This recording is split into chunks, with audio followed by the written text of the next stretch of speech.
Halo Sobat Geopark, kembali lagi di podcast Geopark, lebih dekat dengan Geopark Ijen. Kali ini saya dengan Ali. Saya April.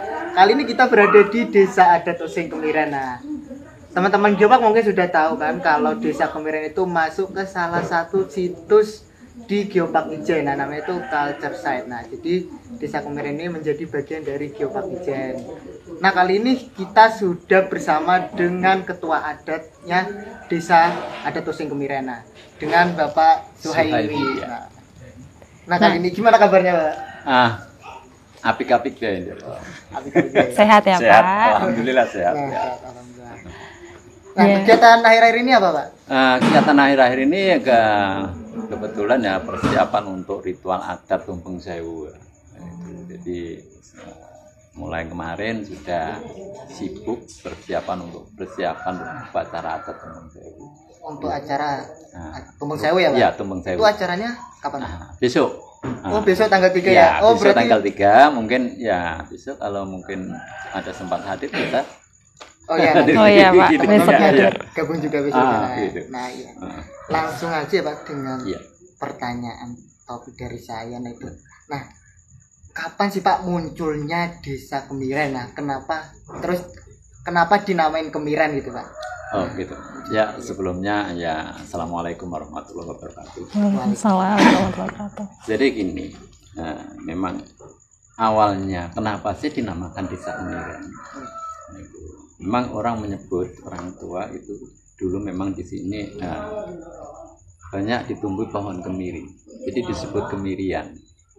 Kemirian. Kemirian. Nah masyarakat Kemirian itu di samping bukan kebun itu menanam duren. Jadi antara dua kata pohon liar dan pohon tanaman, kemiri dan duren itu dijadikan satu, menanam kemiren. Nah, tapi kenapa sih milih pohon kemiri dan duren? Nah, sebelum membuat nama, orang dulu itu harus diawali dengan makna dulu. Nah, disesuaikan dengan adat budaya masyarakat Kemiren. Sehingga nama itu sesuai dengan karakter atau budaya yang ada di sini, gitu. Karena masyarakat Osing Kemiren itu senengannya kumpul, gotong royong, saling membantu dengan yang lain, gitu. Jadi intinya itu menjunjung tinggi gotong royongan. Dengan itu makanya dinamakan Kemiren. Asalnya dari Kemirian. Kemiri dan duren Kemiren. Nah, untuk makna dari Kemiren, kepanjangan dari Kemiren itu sesuai dengan budaya masyarakat Kemiren itu kemeroyok mikul rencana nyoto. Itu kepanjangan dari nama Kemiren. Makanya untuk memberi nama itu kan sebagai simbol atau pelambang, tapi diambil dari makna dulu. Karena diambil sesuai dengan karakter atau budaya masyarakat Kemiren. Jadi kemeroyok itu artinya itu seneng kumpul tadi, terus mikul artinya itu menjunjung apa yang diinginkan. Jadi meroyok mikul rencana nyata, jadi rencana yang nyata. Gitu.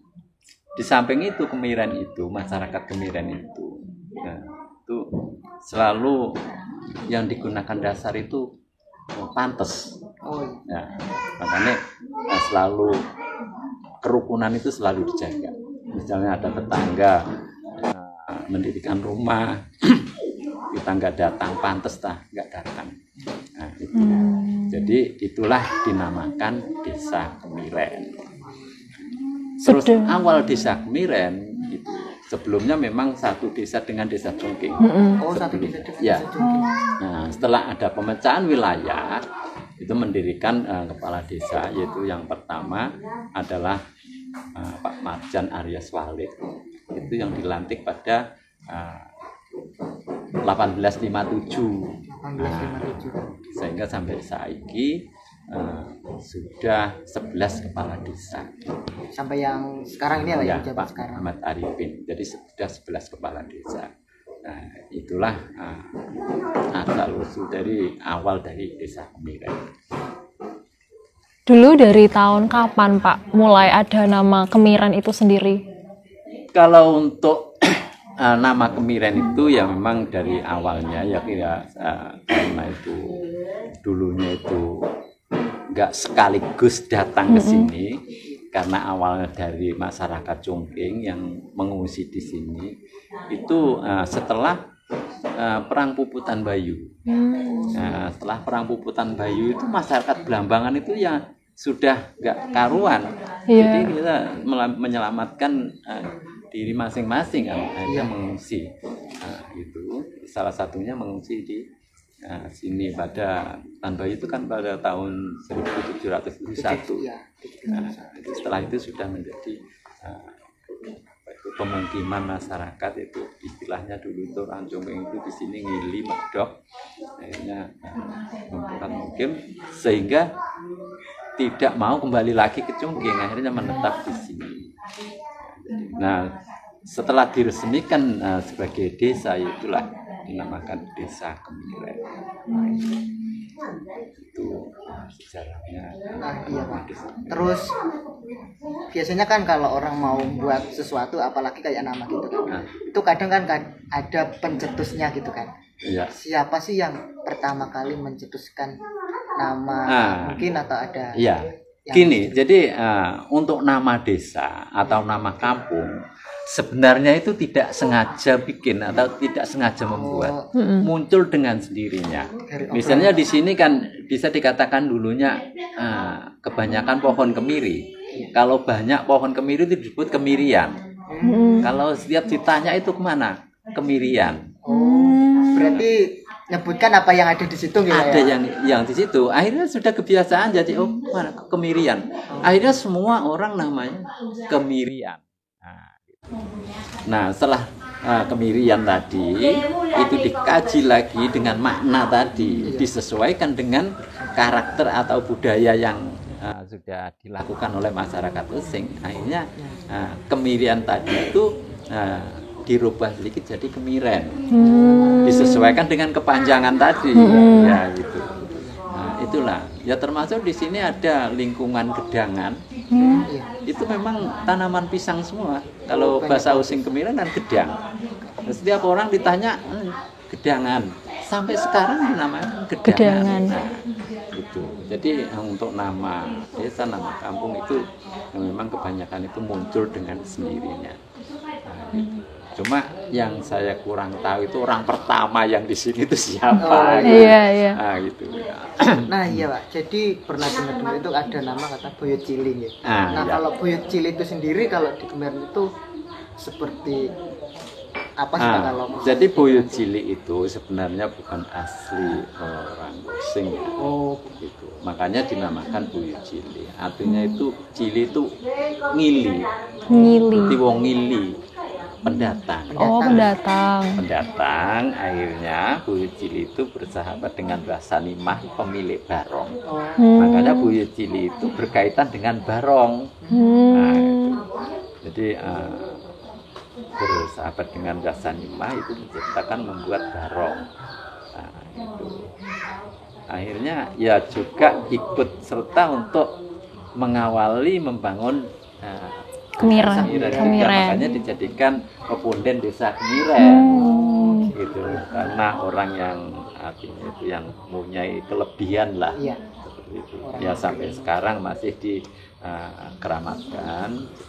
Memang Buyut Cili itu kalau untuk wilayah administratif itu masih oleh Sari. Gitu. Tapi kalau untuk wilayah adat masuk Kemiren. Jadi itu adalah buyutnya orang Kemiren. Gitu. Berbicara tentang Barong tadi ya Pak ya. Nah Barong kan termasuk salah satu adat juga kan di Kemiren. Itu kenapa Pak? Maksudnya sejarahnya Barong sendiri di Kemiren itu gimana sih dulu? Nah Barong itu gini, memang dulunya itu ya ciptaan itu Mbah Sanimah dengan Buyut Cili. Sebenarnya Barong itu kan banyak ya Barong. Bali juga ada Barong. Nah, tetapi nggak sama. Barong Kemiren dengan barong-barong yang lain nggak sama. Itu memang Barong itu adalah simbol daripada kehidupan manusia.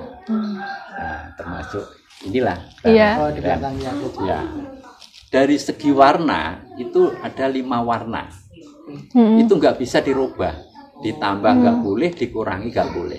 Kenapa itu Pak? Ya, Maknanya? itu karena mengandung filosofi. Dari setiap warna itu ya. Iya, setiap warna. Karena itu 5 warna itu diambilkan di sini ada ritual selamatan itu adalah jenang poncowarno, jenang werna 5. Berkaitan ambil dulur papat 5 pancer. Nah, gitu. Jadi makanya barong ini warnanya itu tentang kehidupan manusia. Jadi intinya, adalah simbol maksudnya karakter manusia, nafsu manusia itu di 4 warna ini, gitu. Jadi dengan fisik barong, mulut selalu menganga, seakan-akan ingin makan semuanya. Itu yang disebut alwama, yang warna itu. Jadi sifat manusia itu nggak ada yang merasa cukup, selalu kurang. Ya, itu adalah yang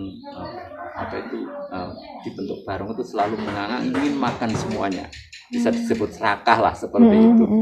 Itu ya juga manusia seperti itu, nggak ada yang merasa cukup. Mata melotot, menyeramkan, itu amarah, itu yang warna merah tadi. Jadi manusia juga punya amarah, itu. Jadi intinya itu semua itu adalah nafsu manusia gitu loh. Terus kalau untuk yang sayap itu warna kuning, itu ada warna kuning itu adalah warna keindahan. Manusia juga demikian, pengennya yang seneng terus, yang indah terus. Gak ada orang pengen susah, gak ada. Jadi untuk yang dicari itu untuk kesenangan. Terus di atas ada mahkota. Mahkota itu yang warna putih, mahkota kewibawaan, kejujuran dan kesucian. Ya kan? Jadi sejahat apapun manusia masih punya hati nurani. Nah, itu. Terus di situ di belakang itu ada keling, namanya keling, yang itu keling. Nah, dengan arti keling itu kita mau melakukan sesuatu itu harus iling. Apa yang kita lakukan supaya bisa membedakan salah dan benar. Nah, terus di situ ada burung menghadap belakang. Artinya gini, kita itu jangan memandang ke depan aja. Harus sekali-kali tengok ke belakang, mengingat masa lalu bisa dijadikan pembelajaran untuk ke depan lebih baik. Introspeksi ya. Nah, suatu contoh misalnya dulu saya pernah lewat di sini kejerumus dengan ke sumur. Nah, kalau dengan melihat itu lagi, mengingat itu nggak akan lewat di situ lagi gitu. Ya kan? Karena sudah mengalami. Jadi pengalaman masa lalu yang sudah kita lakukan yang kiranya itu nggak baik, supaya tidak berulang lagi. Intinya untuk ke depan lebih baik. Nah, terus barong itu diperankan 2 orang, membutuhkan kekompakan kebersamaan. Jadi kalau nggak selaras nggak bagus kan Nah, itu makanya dinamakan barong, artinya barong itu bareng-bareng. Oh, bareng-bareng. Itu. Jadi itulah filosofi dari barong sendiri. Kalau jenis barong sendiri Pak, di Kemiren itu ada berapa jenis atau cuma satu jenis saja? Satu jenis saja. Tapi juga ada 3 grup barong di sini. 3 grup. Nah, yang satu barong tuwek, yang asli, barong yang pertama itu barong tuwek. Terus ada barong lancing, terus ada barong cilik. Nah, itu nama-nama ini adalah dari pemeran ya, dari pelaku. Kalau barong tuwek itu orang yang sudah sepuh-sepuh, misalnya sudah lama. Kalau barong lancing itu ya kita remaja. Kalau barong cilik itu ya setingkat anak SD dan SMP. Jadi untuk mewariskan, untuk meneruskan tradisi barong gitu ya Pak ya. Nah, selain barong sendiri Pak, di Kemiren itu ada adat apa lagi sih Pak? Kalau untuk ritual adat tahunan yang harus dilaksanakan itu adalah yang pertama itu barong idir bumi yang dilaksanakan pada 2 Syawal. Terus yang kedua adalah tumpeng sewu yang besok yang dilaksanakan. Nah, itu walaupun keadaan apapun tetap dilaksanakan. Walaupun kemarin keadaan pandemi, Mm-mm. itu tetap kami laksanakan karena itu sudah menjadi ritual. Kalau sudah menjadi ritual, adat ritual itu kalau nggak dilaksanakan akan ada sanksi. Seperti itu. Makanya Boleh nggak berani meninggalkan. cerita sedikit nggak Pak? Awal mula adanya Tumpeng Sewu itu dimulai dari apa sih? Kenapa kok bisa ada ritual adat Tumpeng Sewu? Ya tadi gini. Memang awalnya dari awal masuknya masyarakat ini yang diawali tadi di selama pengungsian di sini, di tengah pengungsian kan membabat hutan, ya juga saling berkaitan ya dengan nama Kemiren tadi. Itu membuat hutan itu tujuannya akan membuat kebun. Nah, memang orang dulu itu akan mengerjakan sesuatu itu diawali dengan niat dan nadar. Gitu. Besok kalau sudah berhasil akan saya selamati. Ucapan syukur gitu ya Pak ya. Gitu. Akhirnya setelah itu selamati setiap tahun. Lama-lama kebonan itu jadi pemukiman karena tambahnya penduduk terus. Akhirnya karena sudah menjadi ucapan selamatan tadi gak berani menghilangi, akhirnya tetap dilaksanakan, cuma nama diganti. Dulu selamatan kebonan, karena kebonannya sudah menjadi kampung dinamakan selamatan kampung. Nah itu, jadi setiap lampu itu ada selamatan kampung, itu pun nggak bareng dulu, itu dilaksanakan di lingkungan masing-masing. Yang jelas di dalam bulan haji. Nah, gitu. Nah setelah itu muncullah pelantikan kepala desa tadi. Akhirnya kepala desa mengadakan selamatan juga, itu namanya bersih desa. Bersih desa itu dulunya ada istilahnya pancen, narik pancen. Pancen itu sebangsa mungkin ya bukti ya. Jadi semua masyarakat itu dikasih bebel, diwajibkan bawa uang ke rumah kepala desa. Menyumbang, jadi diwajibkan. Kalau nggak salah terakhir 500 rupiah kalau nggak salah. Nah, di situ di samping itu adalah lurah itu selamatan yang dinamakan bersih desa. Jadi orang masyarakat itu datang ke situ bawa uang 500, setelah dikasih makan pulang seperti orang kondangan. Nah setelah itu jam 9 malam dilanjutkan dengan mojoan lontar. Itu bersih desa. Gitu. Setelah itu pada tahun berapa itu? Kalau nggak salah 95 itu pancen itu sudah nggak ada. Nah, di saat masa jabatan Lurah Sutris itu pancen dihapus. Dihapus, akhirnya tinggal selamatan kampung. Juga bersih desa selamatan kampung. Setelah itu akhir 2007 diganti lagi nama. Gitu. Juga bergeser posisi tempat, awalnya di teras masing-masing bergeser ke pinggir jalan. Itu jadi terhampar tumpeng pecel pitik di pinggir jalan. Itu setiap tumpeng itu ada oncor. Oncor itu yang dari bambu dikasih sumbu. Nah, terus itu setiap tumpeng ada oncor sepanjang jalan. Nah, oncor itu sebelum dilaksanakan selamatan itu kita dinamakan penyalaan obor. Nah, filosofi obor itu kalau orang Kemiren ojo mati obore, ojo kepaten obor. Artinya jangan putus persaudaraan. Okay. Makanya dinyalakan obor supaya mau lebih mempererat tali persaudaraan. Gitu. Setelah itu diadakan selamatan kampung, selamatan tumpeng pecel pitik. Nah, karena penduduk Kemiren itu 1.100 kakak waktu itu, akhirnya tumpeng lebih dari 1.000, makanya dinamakan tumpeng sewu. Awal mulanya dari. Nah, itu jadi awalnya. Jadi kalau orang nggak ngerti, ya langsung tumpeng sewu gitu aja, tapi nggak tahu dengan sejarah awalnya. Kenapa sih dinamakan tumpeng sewu? Ya kalau tumpeng sewu itu makna dari tumpeng sewu ya itu tadi dari jumlah masyarakat itu. Jumlah masyarakat. Nah, ini karena lebih dari 1.000 ya dinamakan tumpeng sewu. Nah, itu memang sejarah itu. Nah, ya Pak ini kan ada kebiasaannya orang Osing.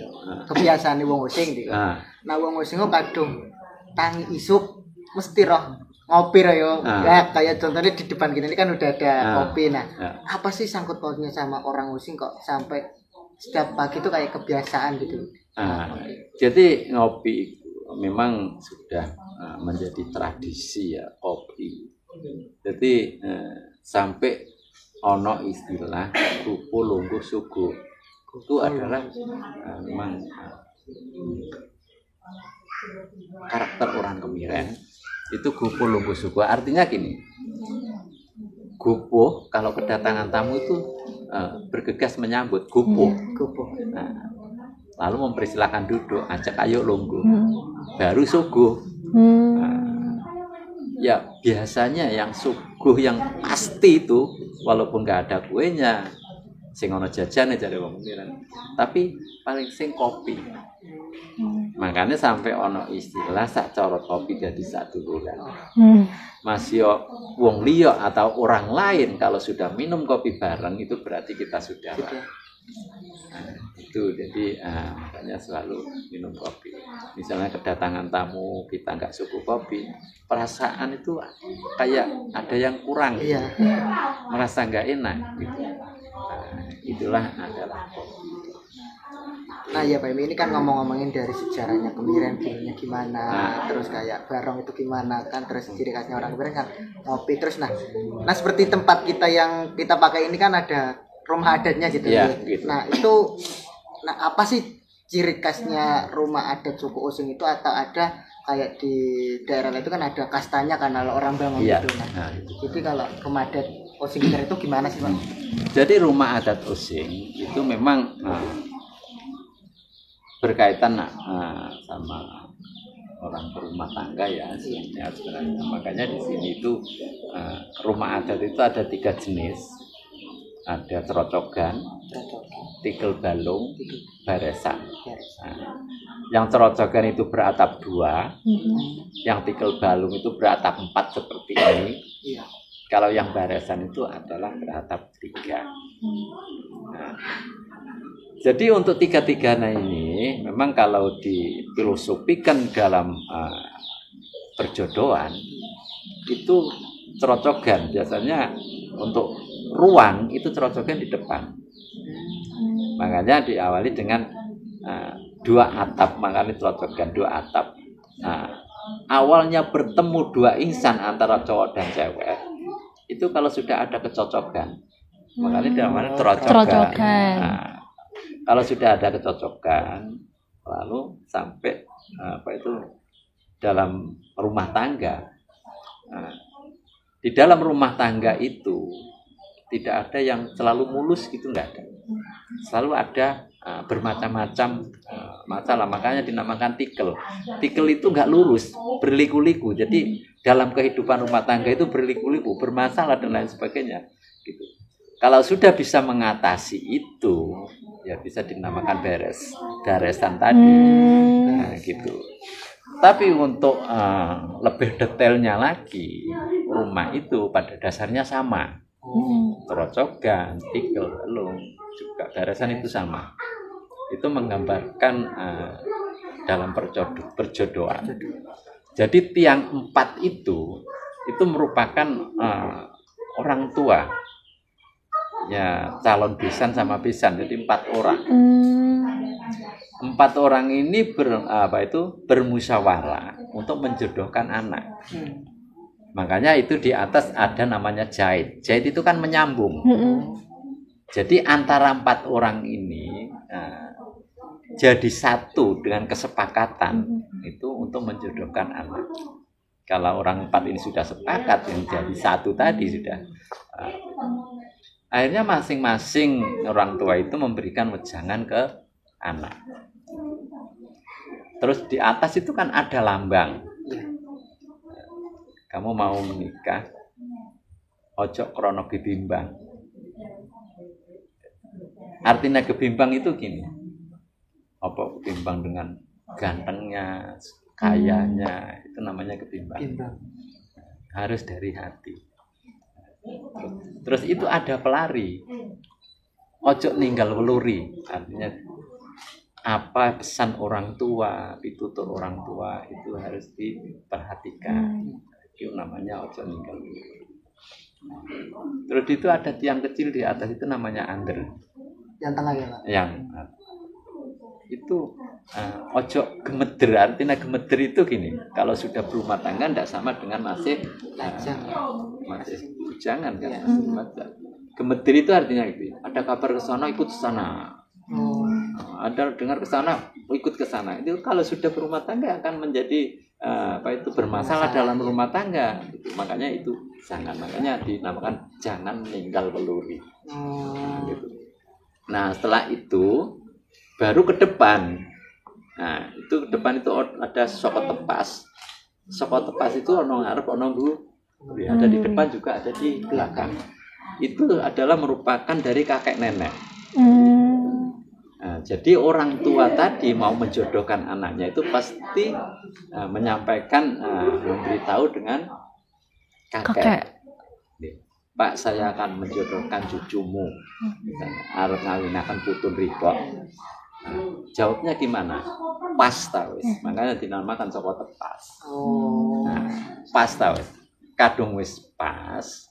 Ojo diundur-undur, itu namanya dur di atas. Nah, dur, ojo diundur-undur. Mudah dapat masalah, akhirnya jadi gagal. Ojo diundur-undur. Nah, setelah itu baru di reng-reng. Nah, ada reng itu di atas, di reng-reng. Nah, kalau sudah ada usuh, ada dur, ada reng, itu baru disebut rab dan dinamakan rabi. Nah, gitu.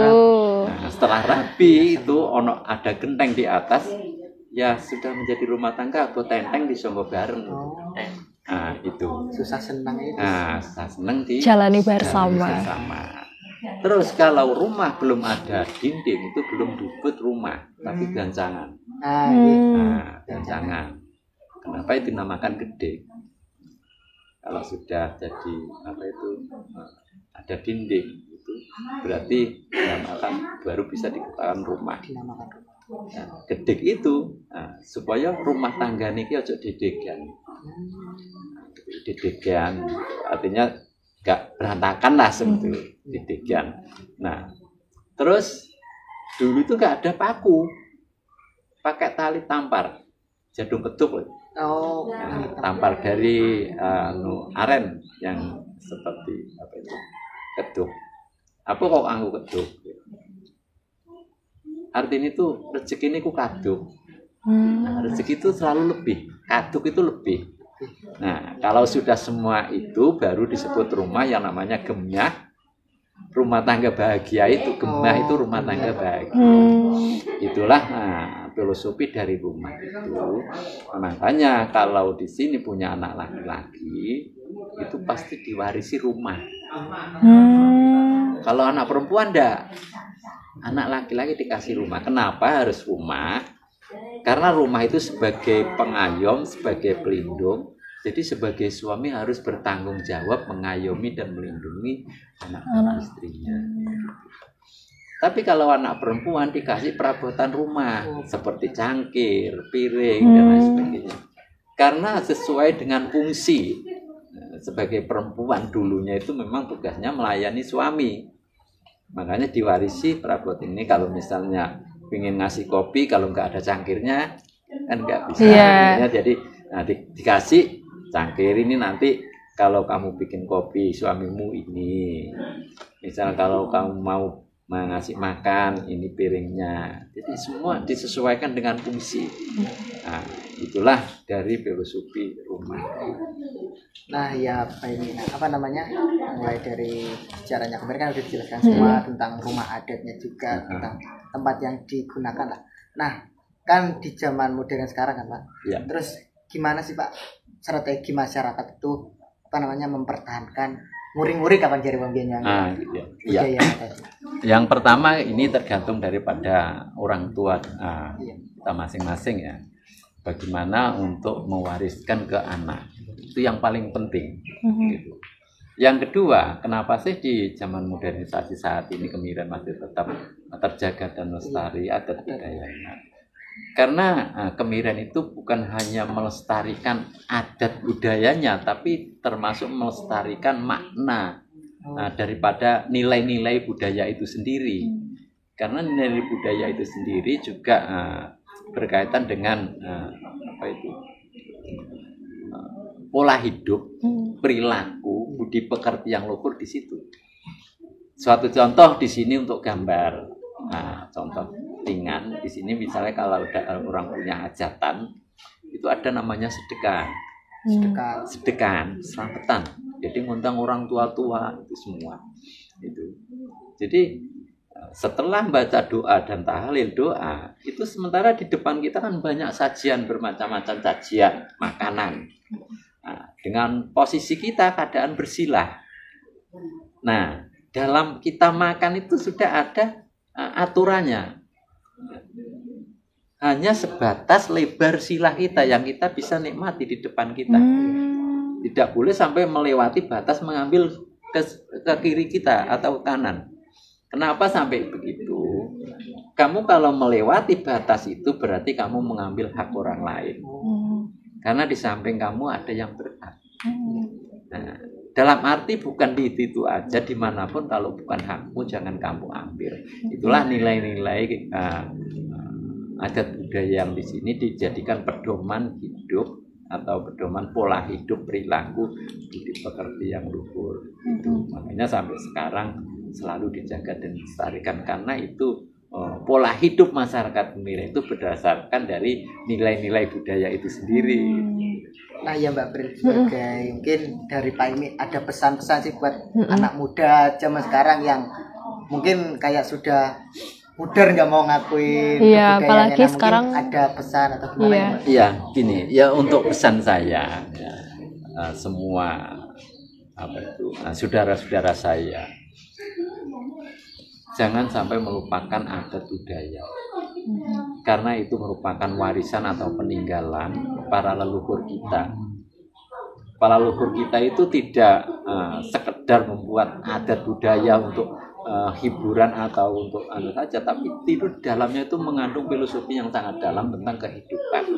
Maka dari itu harapan saya, marilah kita jaga dan kita lestarikan peninggalan atau warisan para leluhur, karena berpesan para leluhur dulunya untuk membangun budaya atau membangun desa itu tidak mudah, penuh perjuangan, penuh pengorbanan. Kalau ditanya itu gimana, sampai siang malam dan tidak mengenal lelah. Untuk siapa? Bukan untuk saya, kata Mbah, untuk anak cucu saya.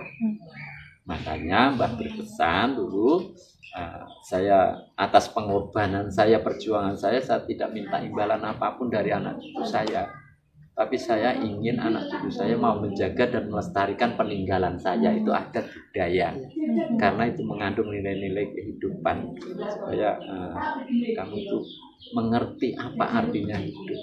Nah, itulah makanya saya mengajak pada juga para orang tua untuk mengarahkan anak-anak, mewariskan, dikenalkanlah adat budaya supaya mereka tahu. Seperti anak-anak kemiren, dengan cara saya mewariskan, jadi setiap kegiatan apapun berkaitan dengan adat budaya, saya selalu melibatkan anak muda supaya mengenal ini loh adat budaya, seperti itu. Mungkin itu ya. Iya. Terima kasih banyak ya Pak Suhaimi untuk sharing pada hari ini ya Pak ya. Banyak banget ya Mas yang kita dapat ya. Ilmu baru yang bisa kita dapat. Iya. Mungkin juga teman-teman Geopark mungkin yang belum tahu, nah cuman tahu namanya Desa Kemiren. Nah tadi sudah dijelaskan sama Pak Suhaimi gimana itu Kemiren, terus apa namanya ya sejarah yang ada di Kemiren itu semua. Nah jadi mungkin teman-teman dari kita Jurusya, nah mungkin sebelum mengakhiri podcast pada hari ini Pak, nah untuk kopinya bisa dicicipin dulu loh Pak. Oh iya, nanti biar sudah menjadi apa itu kebiasaan. Mbak gimana? Suka kopi juga? Suka. Suka Pak. Berarti sehat Pak. Nah, seperti slogannya tadi ya, Pak. Ya. Sak seropot dadi sak duluran. Sak Nah. corot kopi dadi sak duluran. Nah, mungkin cukup sekian pada pertemuan hari ini. Nah, Bapak mungkin ada tambah lagi? Iya, langsung aja ya Mas ya, kita tutup ya. Jadi sampai jumpa lagi ya teman-teman di podcast selanjutnya. Tetap ingat slogan kita, Bumi Lestari, Masyarakat Sejahtera. Nah. Yuk, terima